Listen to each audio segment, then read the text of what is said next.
ስለ ቴዲ አሟሟት ብዙ እየተባለ ነው፣ ግን እውነቱን ብሬክስ ሀበሻዊ ዘርግፎታል። ከሳዑዲ አረቢያ ሪያድ ከጓደኞቹ ፖሊስ ደውሎ ማን እንደገደለው መረጃ አውጥቷል። በደንብ ተከታተሉ።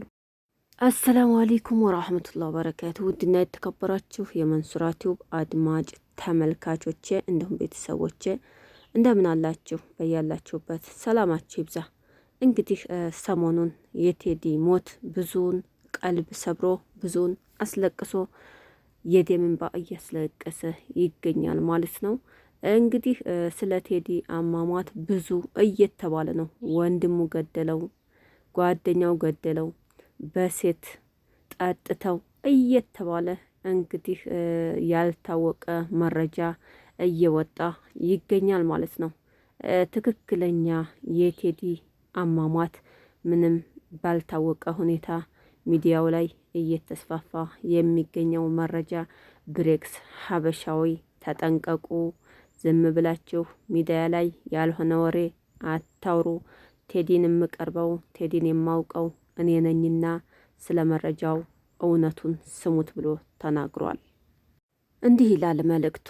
ህልም የሚመስለው ለማመን የሚከብደው እውነት ቴዲ ሐሙስ አርብ የሚነጋ በኢትዮጵያ ሰዓት አቆጣጠር ከሌሊቱ 5 ሰዓት አካባቢ ስራ ቦታ ላይ ሆኖ ከጓደኞቹ ጋር ሲያወራ እንደነበረ ጓደኛው ነግሮናል። እስከ ሌሊቱ 9 ሰዓት ድረስ ደግሞ ስራ ቦታ ሆኖ ከሚስቱ ጋር በስልክ እያወራ እንደነበረ ነግራናለች። አርብ ጁማአ ቀን ስልኩ ሲደወል አይሰራም። ባለቤቱና ጓደኞቹ ሙሉ ቀን የቴዲ ስልክ አለመስራት አሳሰባቸው። ተይዞ ይሆን እንዴ እያሉ ሲጨነቁ ውለው ሐሙስ ለአርብ የሚነጋ ጧት አካባቢ ሪያድ ውስጥ መክረጅ 28 እስትራሃ ላይ በጩቤ እንደተወጋ ወሬ ተሰማ። ይህ ወሬ የነበረን እዛው መክረጅ 28 ሆኖ ቴዲ ነበረበት ከተባለ እስትራሃ አካባቢ በሌላ እስትራሃ ውስጥ የነበረ ሰው ሲሆን እንዲህ ሲል ቃል በቃል ተናግሯል ይላል። እንግዲህ አሁን ብዙ ሲወራ የነበረው በቃ በሴት ተጣልቶ ሰክረው እየተባለ ነበርና ቴዲ እውነታውን ተናግሯል ማለት ነው። ያው ሪያድ እስትራሃ አካባቢ እዛ እየሰራ እንደነበረና ጓደኞቹም ጋር አብሮ ሲስቅ ሲጫወት ሚስቱም ጋር አውርቷል። ከዛ በኋላ ግን ያው ማን እንደገደለውና ማን በጩቤ እንደወጋው ትክክለኛ መረጃ ገና አልወጣም ማለት ነው። ያው ካሜራ ስለነበረ ፖሊሶች አጣርተው ማን እንደገደለው መረጃ የሚሰጡን ይሆናል ማለት ነው። ግን አሁን ባለው ሁኔታ ያው እዛው እስትራሃ ውስጥ በሚሰራበት ሰዓት በጩቤ ተወግቷል፣ እውነት ነው። ግን ወንድሙ፣ ቤተሰቡ፣ ጓደኛው የሚለው ምንም መረጃ የለም። አብዛኛው እዛ እስትራሃ ሲሰሩ የነበሩ ሰዎች ቴዲ በጩቤ ተወጋ የሚባል መረጃ ሲሰሙ ፖሊስ ሲመጣ እኛንም ይይዘናል፣ ለእኛም ይተርፋል፣ ከዓላማችን እንወድቃለን በሚል አብዛኛው የኢትዮጵያ እስትራሃ ውስጥ የሚሰሩ ወንድሞቻችን እግር አውጭኝ ብለው ከዛ እስትራሃ ወጥተው በውጭ ሆነው ስልክ እየተደዋወሉ መረጃ ሲያገኙ ነበረ። እንግዲህ ብሬክስ ሀበሻዊ ሳዑዲ ደውሎ ከፖሊስ ጓደኛው ወይም ከሌላ ጓደኛው ያገኘው መረጃ ተወግቶ እንደተገኘ ተገሎ እንደተገኘ እንጂ በትክክለኛ ይሄ ነው የሚባል መረጃ አላገኘም ማለት ነው። ግን ጓደኛው ምንድን ነው ያለው? እኔ ከዛ እስትራሃ እያዛለሁ ብዬ ወጥቻለሁኝ።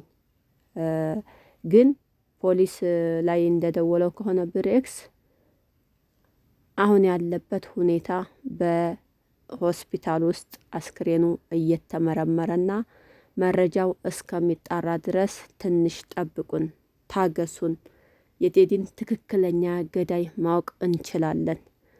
እዛው አንዳንድ መረጃዎች የተገኙም አሉ ማለት ነው። በቁጥጥርም የተያዙ ወንድሞቻችን አሉ።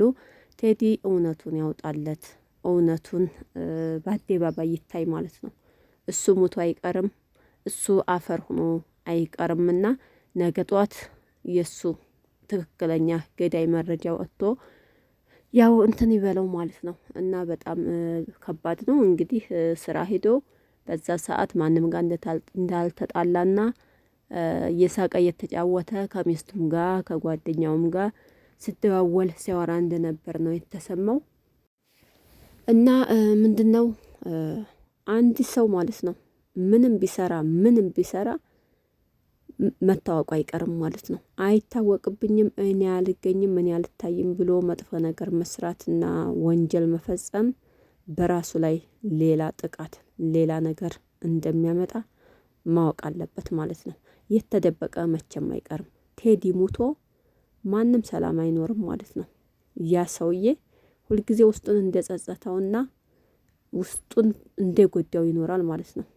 ግን ይታወቃል እንግዲህ በሰላም እየሰራ እዛሽ ቦታ ላይ ምንም ነገር በፊት እንደሌለ ነው እየታወቀ ያለው ማለት ነው።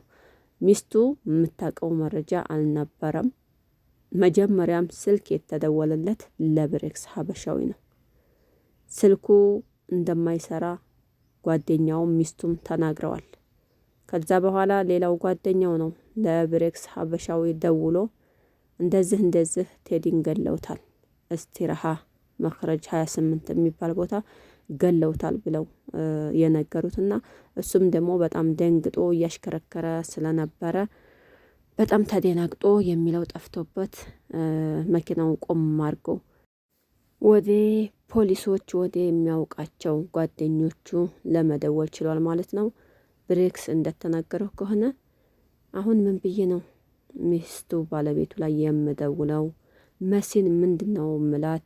ለማን ነው የምናገረው? እያለ ሲያብሰለስል ብቻውን እያለቀሰ ብቻውን ደንግጦ እንደቆየ ፔጁ ላይ ተናግሯል ማለት ነው። ከዛም በኋላ እየተረጋጋ ከመጣ በኋላ ስልኩን አንስቶ ወደ ሳኡዲ ፖሊሶች መደወል ጀመርኩ ይላል መረጃው እንግዲህ። ከዛም በኋላ እንግዲህ ፖሊሱ ቴዲ ሞተ፣ ቴዲ ነብስ ይማር ነው ምንድነው የሚባለው በአረበኛ ጠፋብኝ፣ ሙቷልና አላህ ያጽናችሁ ብሎ እንደተናገረ ብሬክስ ነግሮታል ማለት ነው። ለብሬክስ ተናግሯል። እና አሁንም ብሬክስ ትክክለኛውን መረጃ ያመጣልናል ማለት ነው። ለምን አንዳንድ ሚዲያዎች ላይ እንደሚታየው ከሆነ ወንድሙ ነው የጎደለው ይባላል። ብዙ መረጃዎች እየሰማን እያየን ነው። ያ ከእውነት የራቀ መረጃ እንደሆነ ተረጋጉ፣ ዝም ብላችሁ አታውሩ ብሏል ብሬክስ ማለት ነው።